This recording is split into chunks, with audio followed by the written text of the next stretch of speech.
नमस्कार। पिछली कक्षा में हम लोग संज्ञा के विकार के अंतर्गत अध्ययन कर रहे थे।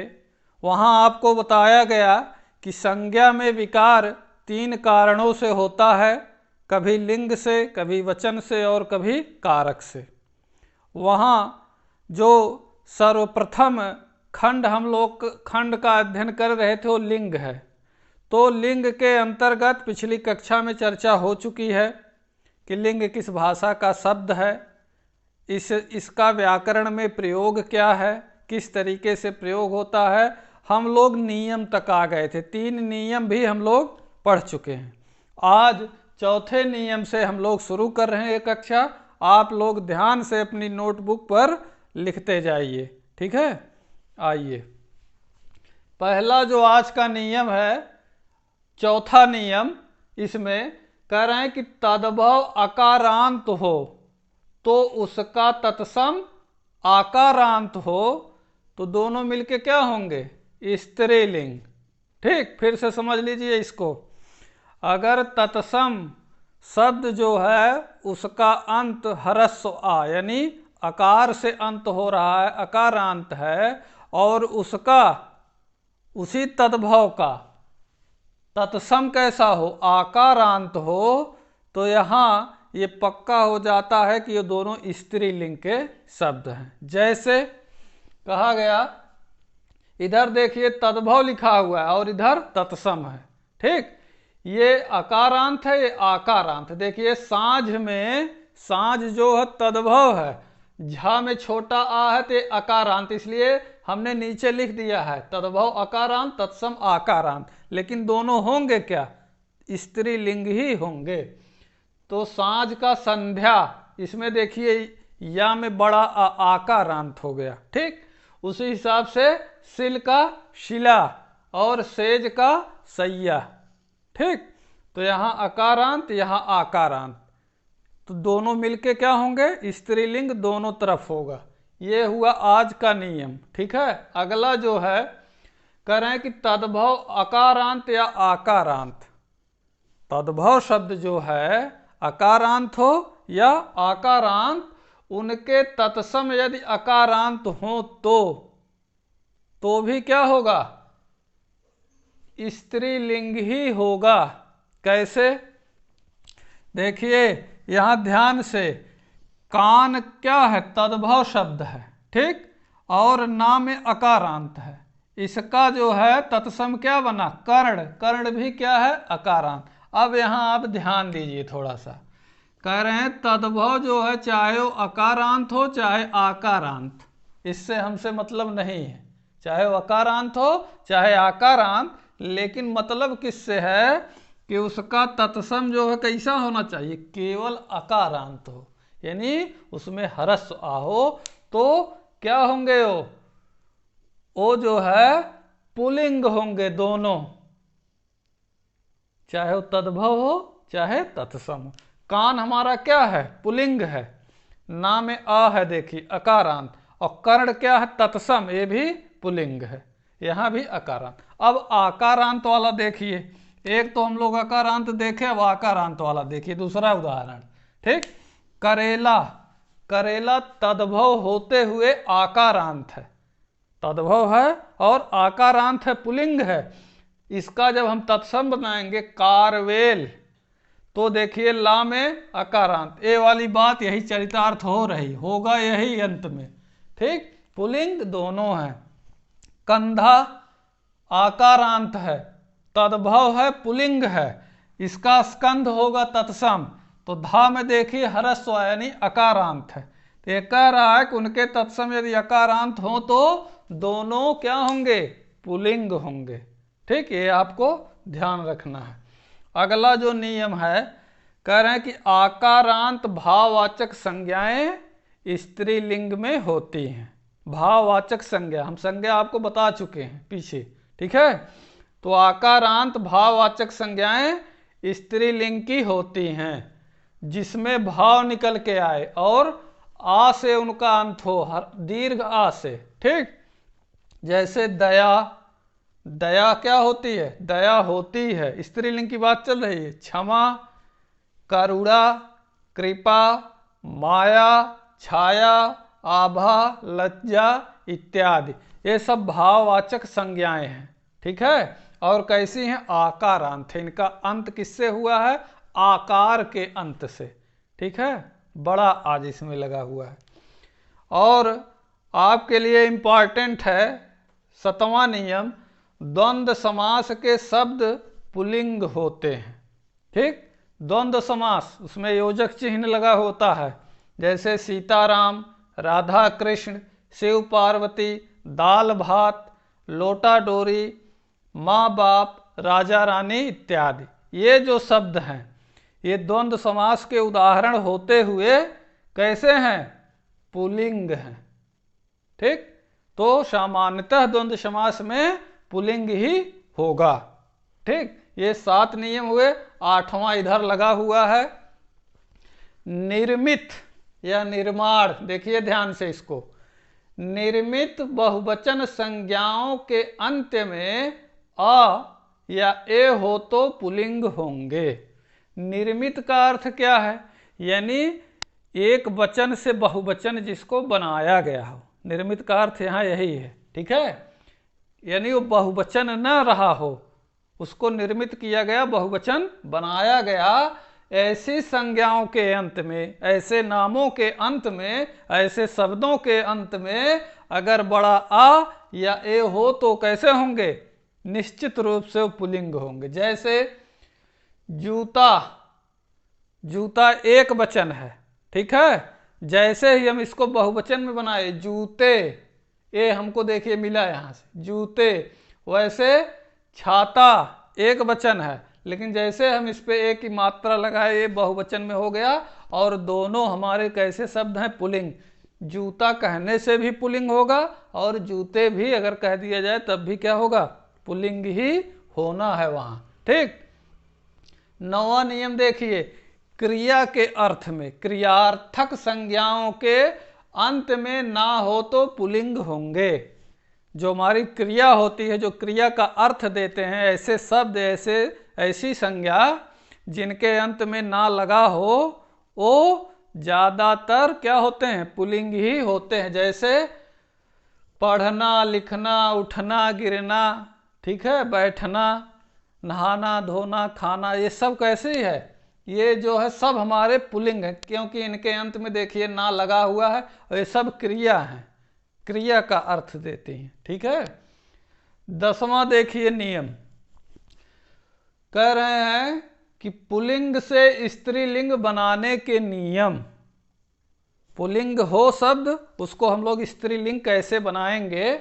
इसमें जो है हम लोग हिंदी के जो स्त्री प्रत्यय हैं उनसे संबंधित प्रश्नों को लेंगे, और आगे वहाँ उधर संस्कृत के स्त्री प्रत्यय लगे। अब ये आप लोग मत कंफ्यूज होइएगा कि स्त्री प्रत्यय होता है तो क्या पुरुष प्रत्यय होता है, ऐसा नहीं, स्त्री प्रत्यय केवल होता है। ठीक है, तो हिंदी के जो स्त्री प्रत्यय हैं, ठीक है, जिनसे स्त्रीलिंग बनाया जाता है, उन पे पहले चर्चा होगी। तो 10वें नियम के अंतर्गत पहला पॉइंट जो इसका है, देखिए कह रहे हैं अकारांत तथा आकारांत। अकारांत यानी किसी शब्द के अंत में ह्रस्व आ या दीर्घ आ, पुल्लिंग शब्दों को, और वो पुल्लिंग हो तो उसमें क्या कर दें? ईकारांत करने से स्त्रीलिंग होगा। अब इसको और सरल ढंग से समझिए, कोई शब्द हो, उसके अंत में चाहे छोटा आ हो चाहे बड़ा आ हो, बस उसी के स्थान पे हमको बड़ी ई रख देना है, स्त्रीलिंग में हमारा वो शब्द बन जाएगा। जैसे मेढक, मेढक के का में देखिए अ है, अकारांत है, यहाँ बड़ी ई रख दिए, ईकारांत। अब बड़ी ई से अंत हो, इकार से अंत होगा तो ईकारांत। ठीक है, तो मेढकी, गधा होता है शुद्ध शब्द, गधा का क्या होगा? गधी। ठीक है, गधा जो है अशुद्ध है, गधा होता है। ठीक, और दूसरा जो पॉइंट है इसका, इया प्रत्यय से कैसे करते हैं? देखिए इया, ये सब प्रत्यय हैं, अब जितने ही लगे हैं ये भी प्रत्यय है, ई प्रत्यय है ये, एक तरीके से देखा जाए। ठीक है, इया, इन, आइन, आनी, नी, इका, ये सब हमारे हिंदी के प्रत्यय हैं। ठीक, इनको लगा करके शब्दों में हम लोग पुल्लिंग से स्त्रीलिंग बना लेते हैं। ठीक, जैसे बंदर है, बंदर, इसमें जो है इया लगा दिए, क्या हो गया? बंदरिया। ठीक, बंदर से बंदरिया। अब ऐसे बहुत शब्द हैं, केवल आपको ये उदाहरण दिया गया है, प्रैक्टिस आपको करना है। ठीक है, और इन प्रत्यय देखिए, इन और आइन, ये दोनों साथ में आप लोग देखिए, इन और आइन, ये दोनों प्रत्यय जातिवाचक संज्ञाओं के लिए और उपनामों के लिए और व्यवसाय से संबंधित संज्ञाओं के लिए प्रयोग किए जाते हैं। यानी जिनका जो व्यवसाय है उससे संबंधित जाति के बोधक होते हैं और उपनामों के भी ये बोधक होते हैं। ठीक, ये प्रत्यय जो हैं इन और आइन। ठीक, जैसे इन में देखिए माली है, इसमें इन लगा दिए, मालिन हो गया। ठीक, अब इसी में बढ़ाते जाइए, माली क्या है? जाति है। ठीक है, अब उसी में इन लगाए, मालिन। धोबी क्या है? जाति है, उसमें इन लगा दिए, धोबिन हो गया। आप बढ़ाते चले जाइए इन शब्दों को। ठीक, आइन का देखिए, जैसे हलवाई है। ठीक, हलवाई है, उसका जो है व्यवसाय है, तो हलवाई में आइन लगाए, हलवाइन हो गया। ठीक, चौधरी में लगा दिए, चौधराइन हो गया। ठीक, पंडित का पंडिताइन। ठीक, शर्मा से शर्माइन। लेकिन आप लोग कहेंगे कि चड्ढा में आइन लगाइए, तो तब वहां मत लगाइएगा। ठीक है, ठाकुर से ठकुराइन, बहुत बनेगा, आप लोग इसको जो है बनाते चले जाइए। नी प्रत्यय जो है स्त्री प्रत्यय, इससे देखिए, जैसे हाथी से हथनी। ठीक, हाथी पुल्लिंग है, हथनी क्या है? स्त्रीलिंग है। ठीक, इधर जो भी लिखा गया है, जैसे मेढक, गधा, बंदर, माली, हलवाई, ये बाएं तरफ जो है सब पुल्लिंग हैं, इनमें प्रत्यय लगा के दाहिनी तरफ स्त्रीलिंग बनाया गया है, ध्यान रखिएगा। ठीक, अब इधर देखिए आनी, आनी प्रत्यय पहले देख लीजिए, ये जैसे देवर से देवरानी। ठीक है, जेठ से जेठानी, पंडित से पंडितानी, इस तरीके से बनता चला जाएगा। ठीक है, और यहाँ देखिए नी, हाथी से हथनी, ये ध्यान रखना है। शेर से शेरनी, बाघ से बाघिन। ठीक, इस तरीके से इसको आप लोग बनाइए। इका देखिए, इका प्रत्यय जैसे गायक से, गायक क्या है? पुल्लिंग है, इसका जब इका लगा देंगे तो स्त्रीलिंग हो जाए, गायिका। अध्यापक से अध्यापिका, लेखक से लेखिका, आप लोग इसको बढ़ा लेंगे आप। ठीक है, अपने हिसाब से। अब 11वां नियम, ये 10 के अंतर्गत 7 पॉइंट थे। 10वें नियम के अंतर्गत 7 पॉइंट हैं, स्त्री प्रत्यय जिनको कहा जाए। अब 11वां नियम देखिए, पद नाम समानतः पुल्लिंग होते हैं। जो पद होते हैं, खास करके जिनमें पुरुष आसीन होते रहे हैं, अब तो स्त्रियां भी उन पदों पे आसीन होती हैं, तो उनको परंपरागत जो है पुल्लिंग ही रखा जाता है। स्त्रीलिंग बनाने के लिए कुछ उसमें जोड़ा घटाया जाता है, उसको भी हम आपको बताते हैं। जैसे राष्ट्रपति, मंत्री, अध्यक्ष, जिलाधिकारी, राज्यपाल। ठीक, अब इसको हम लोग स्त्रीलिंग में कैसे प्रयोग करते हैं वो देख लीजिए। जैसे लिखना हो, जिलाधिकारी को अपने जिले के अधिकारी को पत्र लिखना हो, या हमको कोई शिकायत करनी हो या निवेदन करना हो, तो अगर वहाँ जो है जिलाधिकारी, कलेक्टर कोई लेडी हैं, तो कैसे हम उनको संबोधित करेंगे? ठीक, तो यहाँ जिलाधिकारी महोदया आप कर सकते हैं। ठीक, महोदय या महोदया लगा करके इसको जो है लिंग जो है हम लोग निर्धारित करते हैं। ठीक, यहाँ से अब आइए जो है 12वां नियम देखिए। यहाँ हिंदी के स्त्री प्रत्यय हम लोग जाने, 7 पॉइंट इसमें हैं। कौन कौन? ई, बड़ी ई, इया, इन, आइन, आनी, नी, इका। ठीक, अब हम लोग संस्कृत के स्त्री प्रत्यय देखते हैं। इसमें जो पहला नियम है संस्कृत स्त्री प्रत्यय के अंतर्गत, जो पहला पॉइंट है 12वें के अंतर्गत, ये कहता है वान और मान ये जो है विशेषण हैं, ये प्रत्यय हैं संस्कृत के। ठीक, वान और मान का अर्थ होता है से युक्त। वान और मान का अर्थ क्या है? से युक्त। अब इसको समझिए आप, वान और मान के स्थान पर क्रमशः, वान के स्थान पे वती, मान के स्थान पर मति करने से स्त्रीलिंग होगा। ठीक, जैसे भगवान, यहाँ वान हमको मिला, अब इसी की जगह हमको वती रखना है, भगवान पुल्लिंग है। ठीक, और इसका भगवती क्या हो जाएगा? स्त्रीलिंग। भग का अर्थ होता है ऐश्वर्य और वान का अर्थ होता है युक्त। ठीक, ये विशेषण है सब। ये वान और मान प्रत्यय कहाँ लगते हैं? संस्कृत के विशेषणों में। ये आप लोग नोट करिएगा कि वान और मान प्रत्यय कहाँ लगते हैं? संस्कृत के जो विशेषण शब्द होते हैं उसमें। ठीक, तो जो भग से युक्त हो उसको क्या कहते हैं? भगवान। भग का अर्थ होता है ऐश्वर्य। ठीक, उसका बना दिए भगवती। बुद्धिमान, जो बुद्धि से युक्त हो उसको क्या कर दिए? बुद्धिमती। श्रीमान का श्रीमती। ठीक, इस तरीके धनवान का धनवती। आप लोग तमाम शब्द अपने हिसाब से इसको इसमें जोड़िएगा पढ़ पढ़ करके। ठीक, अब इसका दूसरा पॉइंट देखिए, अकारांत विशेषणों में संस्कृत के, यहाँ संस्कृत की बात चल रही है। ठीक, वो संस्कृत की भले बात है, वो जैसे के तैसे हम लोग धड़ल्ले से हिंदी में प्रयोग करते हैं और प्रश्न बनता भी है, तो इससे घबराइएगा मत। ठीक, अकारांत विशेषणों में आ प्रत्यय लगाने से स्त्रीलिंग होगा। अब ये आ क्या है? ये आंग, आंग जो है, आंग तो उपसर्ग होगा, ये आ प्रत्यय ही है। ठीक, संस्कृत से संबंधित है। तो यहाँ जो है देखिए, ये सब विशेषण हैं, जैसे पीत, पंडित, ये सब विशेषण हैं। पंडित का अर्थ क्या है?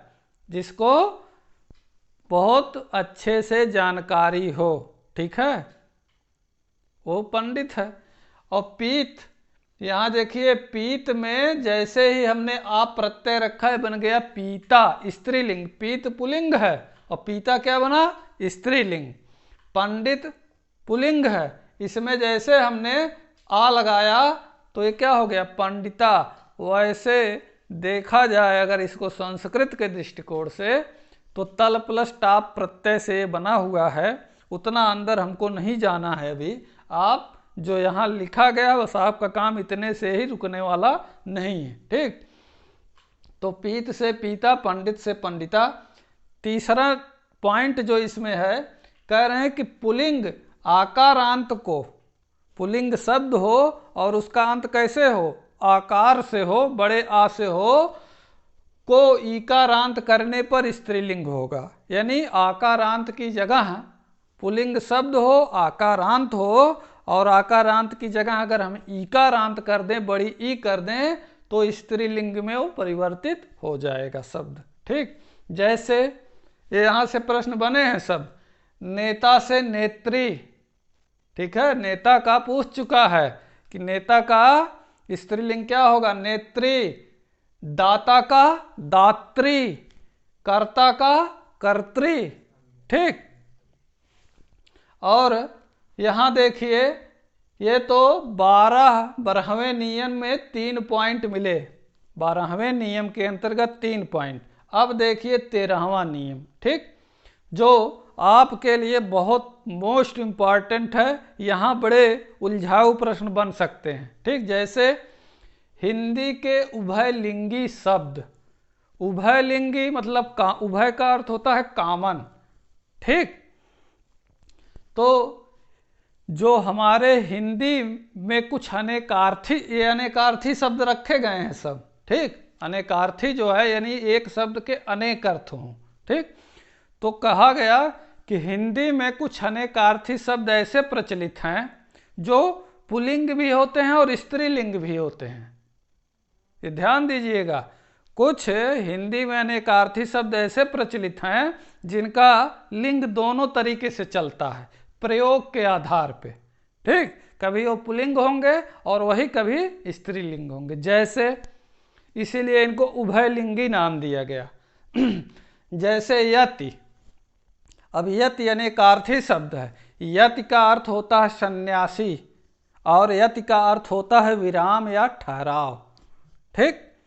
छंद के प्रकरण में व्याकरण के अंतर्गत जब छंद पढ़ते हैं हम लोग तो जो है वहाँ पल भर रुकने के लिए यति का प्रयोग किया जाता है, ठीक है। और जो है कहा, जैसे इसका हम वाक्य प्रयोग करें यति का, एक हम प्रयोग करके आपको बता दे रहे हैं। जैसे कहा गया कि हरिद्वार के मेले में बहुत यतियों का जमावड़ा हुआ, सन्यासियों का, यतियों का, ठीक है। या प्रयाग के मेले में बहुत से यतियों का सादर सम्मान हुआ, इस तरीके से, ठीक। और दूसरे तरीके से, ये तो पुल्लिंग में हमने प्रयोग किया, दूसरी तरीके से विराम वाले में देखिए, कहा गया कि छंद में यति होनी चाहिए, यति होना नहीं चाहिए, वहाँ यति होनी चाहिए, छंद में यथास्थान यति होनी चाहिए। तो पुल्लिंग में और स्त्रीलिंग में दोनों में प्रयोग हुआ, इसलिए इनको कॉमन करके उभयलिंगी नाम दिया गया। वैसे कोटि है, कोटि का अर्थ यहाँ श्रेणी और करोड़, संख्या से और श्रेणी से, दोनों से है। कहें भैया 21 कोटि के हैं, ठीक। वैसे कल, कल का अर्थ है आने वाला कल, और कल का अर्थ यहाँ है आराम या चैन से, ठीक। कहें कि तुम जो है रोगी को अब जाकर कल मिला, यानी अब जाकर के उसे चैन मिला या आराम मिला, ठीक। तुम कल कहते रहते हो, तुम कल कहते रहते हो पुल्लिंग, और रोगी को अब जाकर के कल मिली, मिला नहीं कल मिली, यानी अब उसको चैन मिला, ठीक। ये दोनों प्रयोग होगा, बहुत ही ये जो है इन शब्दों से सावधान रहना है। अगला शब्द रखा गया है टीका। अब एक टीका जो बच्चों को लगता है, बच्चे बड़े सबको लगता है आजकल, ठीक, वो वाला टीका, और एक टीका जो संस्कृत ग्रंथों में कोई जो है वहाँ रचनाकार उस पर टीका लिखे किसी ग्रंथ पे, उसके नियम कानून, उसके सूत्र वगैरह लिखें, तो दूसरे अर्थ में ओ टीका होगी, ठीक। तो हिंदी में तो पुल्लिंग होगा, ये ध्यान से देखिएगा। टीका का अर्थ कि आज बच्चे को टीका लगा, ठीक, इस तरीके से पुल्लिंग हो गया, ठीक। और संस्कृत में स्त्रीलिंग हो जाएगा, आपकी टीका बहुत अच्छी है, यानी पुस्तक की बात अब हो रही है, ठीक। तो हिंदी में पुल्लिंग और संस्कृत में स्त्रीलिंग। पीठ शब्द है, संस्कृत में ये पुल्लिंग होता है, ठीक। संस्कृत में पीठ जो है पुल्लिंग, पीठ का अर्थ स्थान से है, पीठ का अर्थ स्थान से है। जैसे गद्दी जिसको कहा जाता है, ठीक है, उसको स्थान से है, गद्दी से यहाँ अर्थ है संस्कृत में पुल्लिंग, और हिंदी में स्त्रीलिंग, हिंदी के अंतर्गत स्त्रीलिंग के स्त्रीलिंग में प्रयोग होता है, ठीक। विधि, विधि यहाँ विधान से है, ठीक। विधि का अनेकार्थी है, जैसे विधि का अर्थ ब्रह्मा है, ठीक, और विधि का अर्थ न्याय से भी है। तो दोनों अर्थ में ये पुल्लिंग और स्त्रीलिंग दोनों में ये प्रयोग होगा। बाट, बटखरा, नाप तौल करने वाला, और बाट का अर्थ यहाँ किससे है? राह से, ठीक है, रास्ते से। तो बाट का भी दोनों तरीके से जब आप वाक्य प्रयोग करेंगे तो स्त्रीलिंग और पुल्लिंग मिलेगा। शान शब्द है, तालब्य शाह है, शान। हिंदी और संस्कृत में ये पुल्लिंग के अर्थ में प्रयोग होगा, ठीक। अरबी का शब्द है और अरबी में ये स्त्रीलिंग, शान शौकत, ठीक है, ठाट बाट। शान का अर्थ तो एक अनेकार्थी में जाएगा तो ठाट बाट। अब एक शान हथियार होता है जिससे चाकू वगैरह में धार रखी जाती है, ठीक, तेज किया जाता है, तेज करने वाला हथियार, ठीक। तो जब हथियार के रूप में इसका प्रयोग होगा तो पुल्लिंग होगा, और ठाट बाट के संदर्भ में ये कैसा होगा? स्त्रीलिंग, ठीक। लास्ट है शाल, तालब्य शाह और ला, शाल। तो शाल एक वृक्ष भी है, आप लोग जानते होंगे, ठीक। और शाल एक दुशाला है, ओढ़ने वाला, ठीक। तो हिंदी संस्कृत में पुल्लिंग के रूप में, ठीक। और फारसी में, फारसी का शब्द है, फारसी में कैसा होगा? स्त्रीलिंग। तो ये थोड़ा सा जो है आप यहाँ इसको बहुत बुद्धि से करिएगा। पहली बात तो साफ साफ नोट करिएगा, पहली वाली कक्षा जो चली थी और वहीं से इसको जोड़िएगा आज की कक्षा को, और एक बार पुनः, एक बार दो बार पूरा पढ़िएगा आप लोग। अगर कोई चीज़ समझ में न आए तो उसको कमेंट जरूर करिएगा, ठीक। और इससे संबंधित कुछ बातें अभी छूट रही हैं। ये आज सोचे थे हम कि इसी कक्षा में सब हो जाएगा, लेकिन बड़ा मुश्किल लग रहा था, तो कुछ अभी महत्वपूर्ण चीज़ें रह गई हैं, उसको मैं कोशिश करूंगा बताने के लिए, और मैं बताऊंगा, बिना बताए मैं रह ही नहीं पाऊंगा। तो आप लोग इस पे प्रैक्टिस करिए। जो एक एक दो दो उदाहरण दिए गए हैं अपनी बुद्धि से इसको बढ़ाइए, किताब से देख के बढ़ाइए, ठीक है, क्योंकि इतना जगह हमारे पास नहीं है कि हम बहुत ज़्यादा उदाहरणों को रख पाएँ, ठीक। मिलेंगे फिर हम आपसे अगले प्रयास में, तब तक के लिए धन्यवाद।